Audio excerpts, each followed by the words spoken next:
ॐ विश्वानि देव सवितर्दुरितानि परासुव यद्भद्रं तन्न आसुव। आदरणीय पवित्र आत्माओं, आज कार्तिकी अमावस्या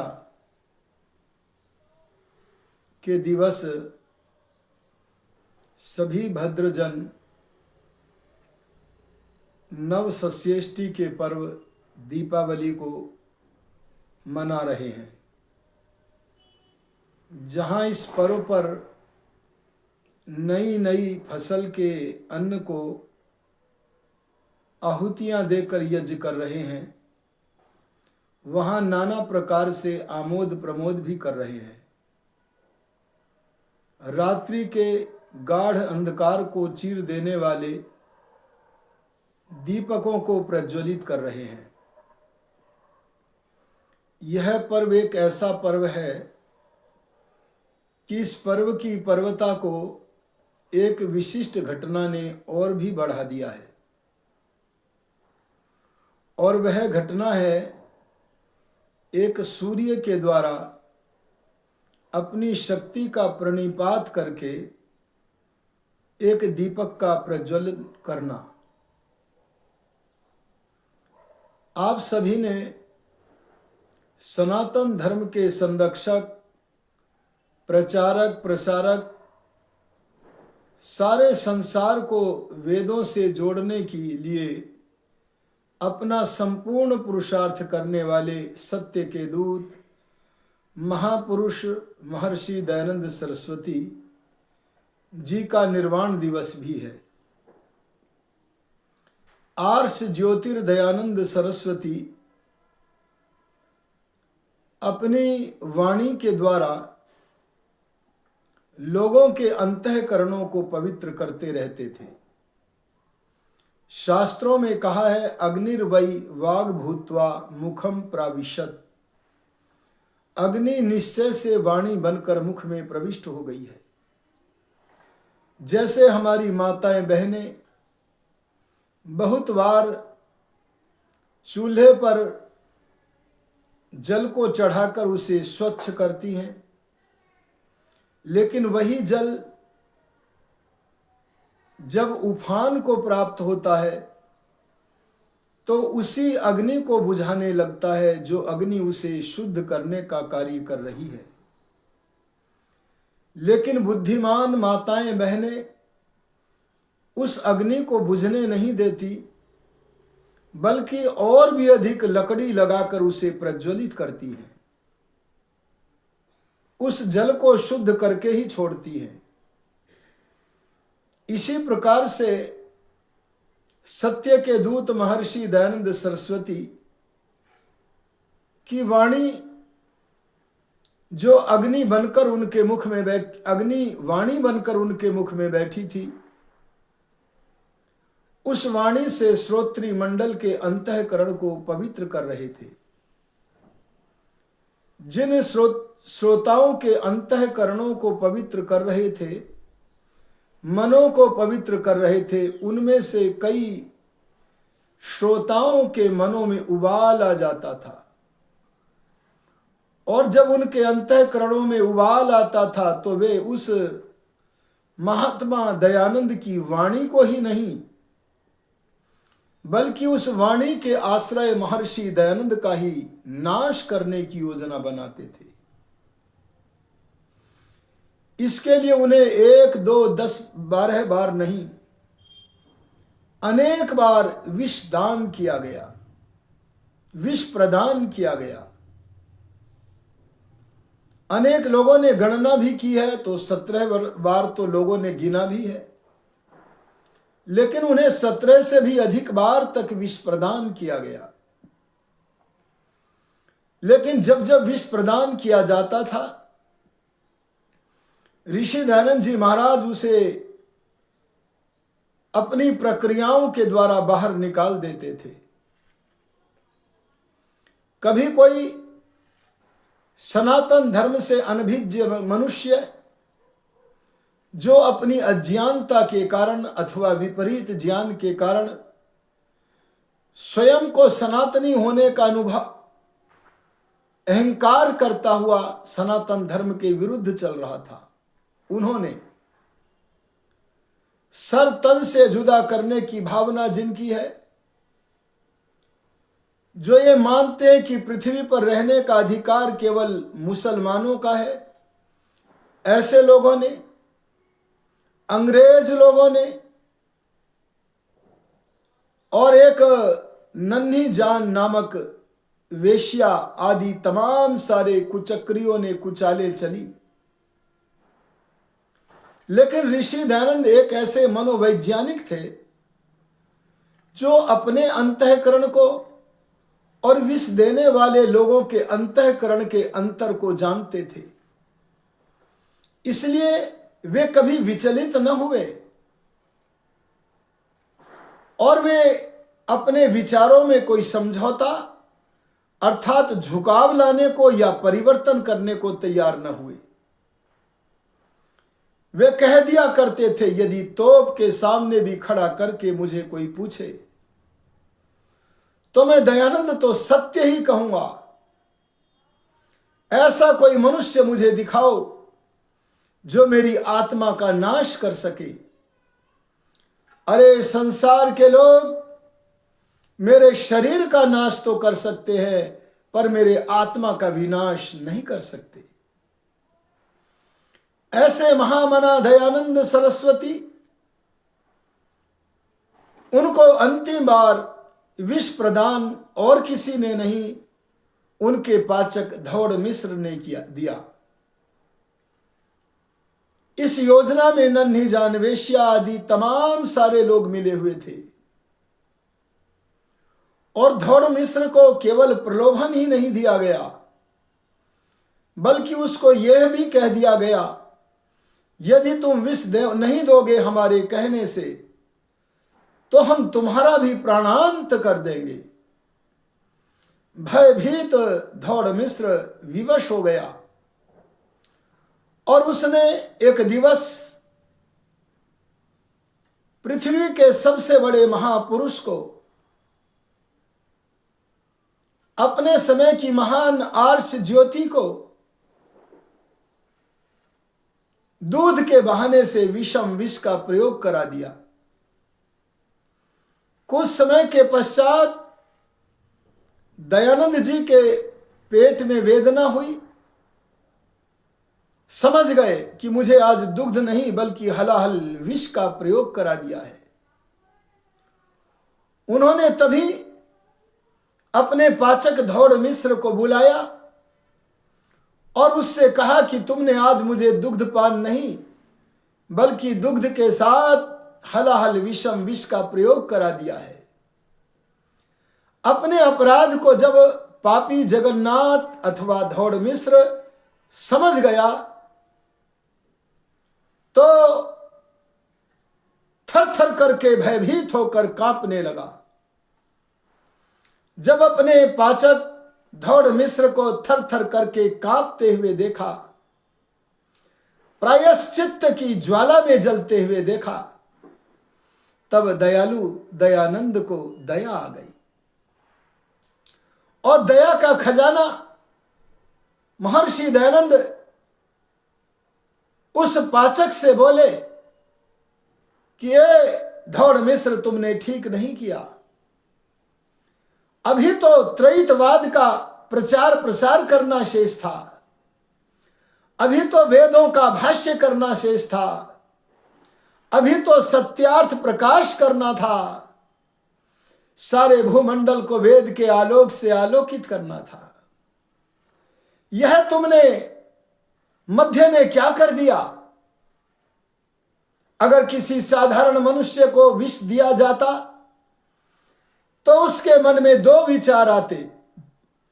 पहला विचार आता, त्राहि माम त्राहि माम त्राहि माम। अभिनिवेश क्लेश से परेशान होकर, मृत्यु के क्लेश से परेशान होकर वह बार बार कहता बचाओ बचाओ बचाओ। लेकिन ऋषि दयानंद ने यह नहीं कहा, यह वार्ता स्वीकार नहीं की। जिसके पांचों क्लेश नष्ट हो गए हों, उसका अभिनिवेश मृत्यु के भय का क्लेश भी नष्ट हो चुका था। साधारण मनुष्य को यदि विष दिया जाता तो दूसरी वार्ता आती, जिसने मुझे विष प्रदान किया है उसे पकड़ो पकड़ो पकड़ो, दंडित करो, मारो। पर ऋषि दयानंद के मन में तो अन्य ही विचारधारा आ रही है। उनकी विचार श्रृंखला का भाग बन गया है कि मैं अपने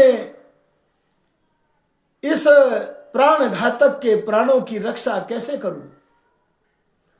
और उन्हें तत्काल एक उपाय सूझा और उन्होंने उस उपाय का अनुकरण करते हुए अपने जेब से कुछ पाथेय मार्ग में काम आने वाले व्यय के लिए कुछ रुपए प्रदान किए और कहा कि इस भेद को किसी को बता न देना। यदि तुमने बताया तो तुम्हारी मृत्यु निश्चित है और मैं भी इस बात को किसी को बताऊंगा नहीं। और यह कहकर नेपाल की तरफ उसे भेज दिया। न तो यह कहा त्राहिमाम त्राहिमाम त्राहिमाम, न उस देव ने यह कहा जिसने मुझे विष दिया उसे पकड़ो पकड़ो पकड़ो। उसके मन में तो यही विचार आया कि मैं अपने प्राण घातक के प्राणों की रक्षा कैसे करूं। बस वे प्राण घातक की रक्षा तो करने में सफल हो गए कुछ काल के लिए, क्योंकि जो कर्म अत्यंत बुरे होते हैं, अरे ब्रह्म के उपासक की हत्या करने जैसे बड़े दुष्ट कर्म होते हैं, उनका फल परमात्मा की व्यवस्था से शीघ्र मिलता है। मैं उधर न जाकर आपसे एक दैवी दृश्य जो दीपमालिका के दिन घटित हुआ उसको रखना चाहता हूं। महर्षि दयानंद जी महाराज की चिकित्सा डॉक्टर अली मर्दान खान ने की। वह नन्ही जान वेश्या से मिला हुआ था। वह मुसलमानों से भी संपृक्त था। वह तमाम सारे षड्यंत्रकारियों से मिला हुआ था। लेकिन जिस राजा ने उस डॉक्टर अली मर्दान खां जैसे दुष्ट को चिकित्सा के लिए लगाया था, वह उस राजा का भक्त था, उस राजा की कृपा का पात्र था। इसीलिए उस राजा ने इनको चिकित्सा के लिए लगाया। लेकिन डॉक्टर अली मर्दान खान उपचार के व्याज से धीरे धीरे विष का अंतक्षेप करने लगे। अरे विष के इंजेक्शन देने लगे। और जिस समय ऋषि दयानंद के शरीर में अनेक प्रकार की वेदनाएं होती, अंतर ज्वाला होती, और ऋषिवर दयानंद सरस्वती कहते कि मुझे अतिसार की औषधि दो, तब इतनी अधिक अतिसार की औषधि भी दे देता था कि जिससे आवश्यकता से अधिक अतिसार होवे और उसके साथ विष का प्रयोग भी करता था। जैसे अभिमन्यु को चक्रव्यूह में घेर कर तमाम सारे दुष्टात्माओं ने मारा था, ऐसे महर्षि दयानंद जी महाराज को नवीन पौराणिकों ने, अरे अंग्रेजों ने, मुसलमानों ने, सबने मिलकर के उनको मारने का कुत्सित प्रयास किया। मैं समग्र घटना का आज वर्णन नहीं कर रहा हूं। मैं तो सीधे उस दिन की ओर ले चलना चाहता हूं जब इस घटना के बाद दीपावली का दिवस आ गया। तब तक महर्षि दयानंद जी महाराज को जहां विष दिया था उस जोधपुर से अजमेर तक ले जाया जा चुका था। अजमेर में जो भी आता वही उसको देख करके, ऋषिवर दयानंद सरस्वती को देख करके सारे शरीर में फफोले हैं, विष फूट फूट करके बह रहा है, अंदर ज्वाला है, भयंकर ज्वाला है, कफ बहुत अधिक प्रकुपित हो गया है, बोला नहीं जा रहा है। लेकिन कोई भी पूछता स्वामी जी कैसे हो, तो स्वामी जी बोलते थे मैं आनंद में हूं। शरीर में इतनी भयंकर पीड़ा के होते हुए भी आनंद में निमग्न रहना किसी ऋषि आत्मा का ही कार्य था, किसी महर्षि का ही कार्य था, किसी आर्ष ज्योति का ही कार्य था। यह कार्य किसी साधारण मनुष्य की वार्ता नहीं हो सकती। इतनी असह्य वेदना को कोई वीर, कोई ब्रह्मचारी, कोई आत्मिक बल का धनी, भगवान का भक्त ही मुस्कुराता हुआ सहन कर सकता था। धीरे धीरे जब लोगों को पता चला स्वामी जी के ऊपर विकट विपत आ गया है, उनका देह अवसान होने को है, तो पृथ्वी के विभिन्न भूभागों से उनके शिष्य, उनके अनुशासित सैनिक उनके अंतिम दर्शनों के लिए आ गए। उन सैनिकों में एक सैनिक थे पंडित गुरुदत्त विद्यार्थी। यद्यपि ये महर्षि दयानंद के अनुयायी बनकर आर्य समाज के सदस्य बन चुके थे, और आर्य समाज वह सनातन धर्म का आंदोलन है जो कहता है कि हमारा परम धर्म स्वाध्याय करना और परम धर्म ईश्वर की उपासना करना है। महर्षि दयानंद आर्य समाज का पहला नियम लिखते हैं तो उसमें परमेश्वर की चर्चा करते हैं। महर्षि दयानंद यदि आर्योद्देश्य रत्नमाला पुस्तक लिखते हैं तो उसमें पहले परमेश्वर की चर्चा करते हैं। महर्षि दयानंद सरस्वती यदि सत्यार्थ प्रकाश नाम का अमर ग्रंथ लिखते हैं जिसे पढ़कर के कोई भी मनुष्य महान विद्वान बन सकता है, तो उसके प्रारंभ में पहले समुल्लास में ईश्वर विषय पर ही लिखते हैं। ईश्वर का इतना बड़ा भक्त उसके शिष्य तो बन गए थे पंडित गुरुदत्त विद्यार्थी, सारी वार्ताओं को ऋषि दयानंद की स्वीकार करते थे। लेकिन उस समय पंडित गुरुदत्त के जीवन में दुर्भाग्य था कि वे परमपिता परमात्मा को नहीं मानते थे, नास्तिक थे। अरे नास्तिक मुंशी राम को ऋषि दयानंद ने आस्तिक बना लिया था, आगे चल करके वे बन गए थे। पंडित लेखराम को कल्याण मार्ग का पथिक बना दिया था, अमर बलिदानी बन गए थे वो आगे चलकर। ऋषि दयानंद के बाद में ही बने। और पंडित गुरुदत्त विद्यार्थी अभी तक नास्तिक थे, वे भी ऋषि दयानंद जी के दर्शनों के लिए आ चुके हैं। प्रातःकाल कहा कि मैं क्षौर कर्म कराऊंगा। आर्यों ने कहा नहीं स्वामी जी नहीं, आप क्षौर कर्म न कराओ, शेविंग आदि न कराओ, इससे उस तरह जब लगेगा तो आपके फफोले फूटेंगे, मवाद निकल निकल करके दुख देगा, रक्त बहेगा। नहीं स्वामी आप ऐसा न करो। अरे वे आर्य कहां जानते थे, आज दयानंद ये जान चुके हैं कि तुम मेरा स्नान कराओगे। दयानंद योगी जान चुके थे आज इस देह में से देही, अरे इस रथ में से रथी आत्मा निकल जाएगा।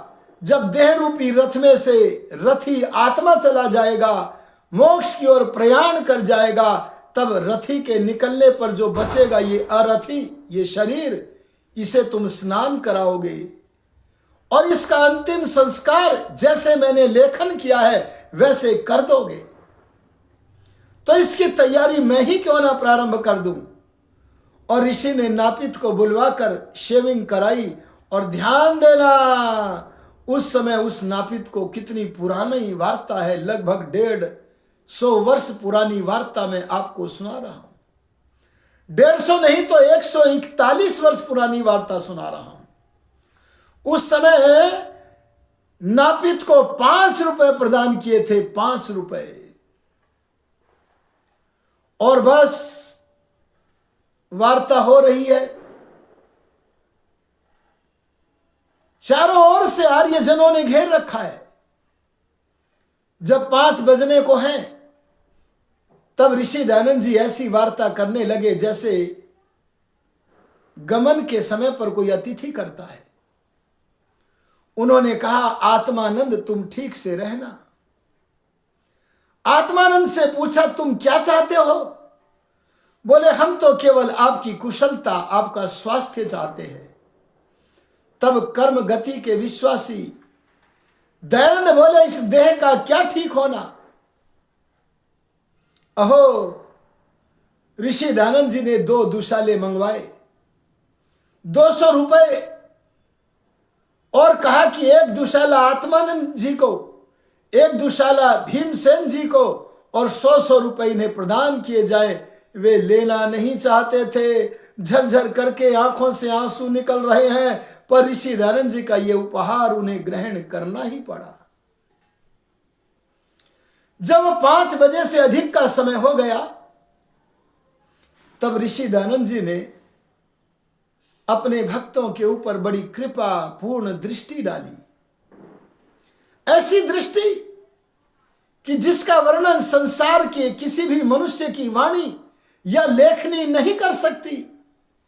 यह तो उन आर्यों का ही सौभाग्य था जिन्होंने उस दृष्टिपात से आनंद लिया, उससे अनुभव किया।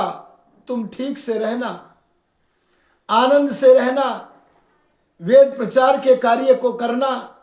मैंने जो सनातन धर्म का आर्य समाज रूपी अपना उत्तराधिकारी बनाया है, उसकी छाया तले रहकर भगवान का काम करना। और बस ऐसी कृपा दृष्टि डालने के बाद ऋषि दयानंद बोले, अब जितने भी लोग यहां आए हुए हैं सबको बुलाओ, और आप सब लोग भी मेरे पीछे खड़े हो जाओ। कोई भी मेरे सामने खड़े ना होना, मेरे पीछे खड़े हो जाओ। और इस भवन के जो 2 रोशनदान हैं उनको खोल दो। इस भवन के जितने द्वार हैं उनको खोल दो। आहा, कोई तो कारण होगा जो सारे आर्यों को पीछे खड़ा किया जा रहा है। अरे कोई तो कारण होगा जो 2 रोशनदान खुलवाए हैं, कोई तो कारण होगा जो द्वार को खुलवाया है। और वे खुल गए, आर्यजन पीछे खड़े हैं। पंडित गुरुदत्त विद्यार्थी निर्निमेष दृष्टि से देख रहे हैं। दयानंद का आत्मा अपने परम सखा की वाणी वेद मंत्रों का मनोहर गान करने लगे। वेद मंत्रों का मनोहर गान करते करते उस दयानंद योगी के चेहरे पर जो प्रसादी का दर्शन किया, तब समझ गए गुरुदत्त कोई शक्ति है तू जिसे मानता नहीं था। अरे मनवाया जा रहा था ऋषि दयानंद रूपी सूर्य अपनी शक्ति का गुरुदत्त आदि की आत्मा में प्रणिपात करके अरे गुरुदत्त को विशेषतः आस्तिक बनाने की योजना कर रहे हैं। वेद मंत्रों का मनोहर पाठ करते करते शांत समाधिस्थ हो गए। कुछ काल समाधि में रहे, समाधि की उच्चतम भूमि से उतरे और समाधि की उच्चतम भूमि से उतरकर संस्कृत भाषा में परमात्मा की उपासना करने लगे, परमात्मा से वार्तालाप करने लगे। और उसके पश्चात गायत्री मंत्र और अपना प्रिय मंत्र जिसका मैंने अभी पाठ किया था, विश्वानि देव सवितर दुरितानि इत्यादि का पाठ किया। और इन मंत्रों का पाठ करके आर्य भाषा जिसे हम हिंदी कहते हैं, जिसे वे पीछे खड़े हुए सभी आर्य जन जान रहे थे, उस भाषा में एक मीटिंग प्रारंभ हो गई। उस मीटिंग के केवल 2 ही सदस्य थे, दयानंद का आत्मा और दूसरे परमपिता परमात्मा। दयानंद के आत्मा अपने सखा से एक प्रश्न करते हैं, हे ईश्वर, क्या तेरी यही इच्छा है? क्या तेरी यही इच्छा है? क्या तेरी यही इच्छा है? मानो इन शब्दों के द्वारा ऋषि दयानंद पूछ रहे हो, हे पिता, अभी तो सत्यार्थ प्रकाश करना है, अभी तो वेदों का भाष्य अधूरा रह गया है, अभी तो सर्वत्र सब वादों को समाप्त करके वेद के त्रैतवाद के प्रकाश से प्रकाशित सबको करना है। आहा, तब अंतर्यामी ने दयानंद योगी को कहा होगा, अभी तू समाधि में बैठा हुआ, क्या मेरी व्यवस्था को नहीं जान रहा था? अगर तू नहीं जान रहा था तो बता, तूने रोशनदान क्यों खुलवाए? अगर तू नहीं जानता था तो बता, तूने ये द्वार क्यों खुलवाए? अगर तू नहीं जानता तो बता, तू पीछे गुरुदत्त विद्यार्थी आदि अपने शिष्यों को ये दैवी दृश्य क्यों दिखा रहा है? तू जानता है अच्छी तरह से, तेरे को निमित्त बनाकर मैंने संसार का जितना कल्याण करना था वो करा चुका, अब तेरे लिए मोक्ष का द्वार खुला है। ज्ञान देता हूं सबको बराबर, पर मिलता नहीं, मिलता उतना ही जितना जिसका भोग्य होता है। मैं तुझे निमित्त बनाकर जिसको जो दिलाना था दिला चुका, अब तेरे लिए मोक्ष का द्वार खुला है। जब अंतर्यामी का यह संदेश पुनः मिला, तब ऋषि दयानंद ने अपने प्रश्न को वापस ले लिया। जो प्रश्न कर रहे थे कि हे ईश्वर, क्या तेरी यही इच्छा है, उस दयानंद ने अपने इस वाक्य को बदल के भगवान की सहमति में अपनी भी सहमति का साझा करके सर्वसम्मति से अंतरंग निर्णय पारित कर दिया और बोल बैठे, हे ईश्वर, तेरी इच्छा पूर्ण हो, तेरी इच्छा पूर्ण हो, तेरी इच्छा पूर्ण हो। आहा, तूने अच्छी लीला की, तूने अच्छी लीला की, तूने अच्छी लीला की। इतने शब्दों को कहकर करवट बदली और श्वास को खींचकर सदा के लिए महाप्रयाण कर गए। यह दृश्य देखना था कि दयानंद के आत्मा ने गुरुदत्त के आत्मा में प्रकाश भर दिया और वो गुरुदत्त एक दीपक आर्य समाज के लिए, सनातन धर्म के लिए प्रज्वलित हो गया। उसने आर्य समाज के 5 नियम आगे और 5 नियम पीछे कुर्ते पर लिखवाए, यहां वहां जहां तहां। आर्य समाज के माध्यम से सत्य सनातन वैदिक धर्म का प्रचार करने लगा। ऋषि दयानंद का सारा जीवन चरित्र ही एक तप की झांकी है, लेकिन उनके अंतिम जीवन के अंतिम इस दैवी दृश्य ने केवल पंडित गुरुदत्त विद्यार्थी को ही एक महामानव नहीं बनाया, बल्कि यदि हम भी उस घटना को अवधान के साथ, ध्यान के साथ विचार करें तो हम भी बहुत बड़े महापुरुष बन सकते हैं। हम आज के इस दीपावली के पर्व पर ऋषि दयानंद के प्रति हार्दिक श्रद्धांजलि अर्पित करते हुए उनके पद चिन्हों पर हम चल सके, ऐसी प्रभु से कामना करते हुए इन्हीं शब्दों के साथ मैं अपनी वाणी को विरमित करता हूँ। ओम शम।